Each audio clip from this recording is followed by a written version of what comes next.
Hello friends, আজ বেরিয়ে পড়লাম একটু ঘুরু করতে বনুদের সঙ্গে, আর সাথে ছিল পাপা।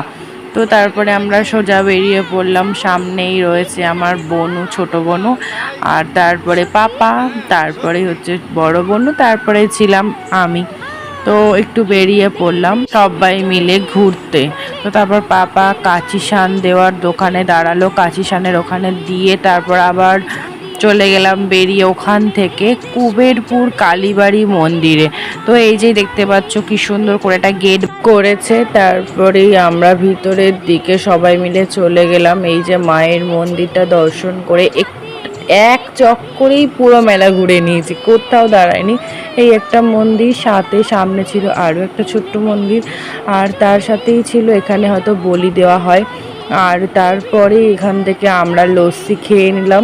ওখান দিয়ে বেরোনোর সময় আমি আমার ছোট বোনকে কি বলছিলাম, হয়ে গেছে তো এবার গুটি গুটি পায়ে ওই ট্যাঙ্কিটাই উঠে পড়বে। যাও, তোমার ট্যাঙ্কির সন্ধান হচ্ছে, এই যে যাও ট্যাঙ্কি উঠে পড়ো।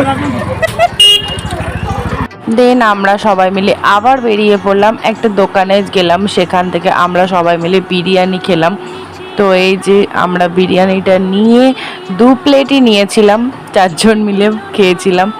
তারপরে আবার ওখান থেকে বেরিয়ে এই যে গাড়িটার সঙ্গে আমরা মজা করতে করতে যাচ্ছিলাম, যেহেতু মাছের গাড়ি ছিল, জল ফেলতে ফেলতে যাচ্ছিল। তো তারপরে আবার চলে গেলাম আমরা কোথায় সেটা জানতে চাচ্ছ তো, সেটা হচ্ছে খড়িবাড়ি। সব থেকে আমাদের এখানকার সবার পছন্দের জায়গা, মানে চায়ের জন্য খড়িবাড়ি। সুন্দর দারুণ চা বানায়। তো সেখান থেকে আমরা চা নিয়ে নিলাম সবাই মিলে। তো তখন বেজে গিয়েছিল 10টা। তারপর আমরা সবাই মিলে বাড়ির জন্য রওনা দিলাম, আর অনেক গল্প করতে করতে বাড়ি পৌঁছে গেলাম। তো আমার পাশে থেকো, সাথে থেকো, আমার চ্যানেলটাকে সাবস্ক্রাইব করে দিও, তাড়াতাড়ি লাইক কমেন্ট শেয়ার অবশ্যই করো। আর এই যে ভেরি ঠান্ডা হাওয়া খেতে খেতে বাড়িতে তো চলেই এলাম। তো আজকের মতো টাটা, সবাই ভালো থেকো।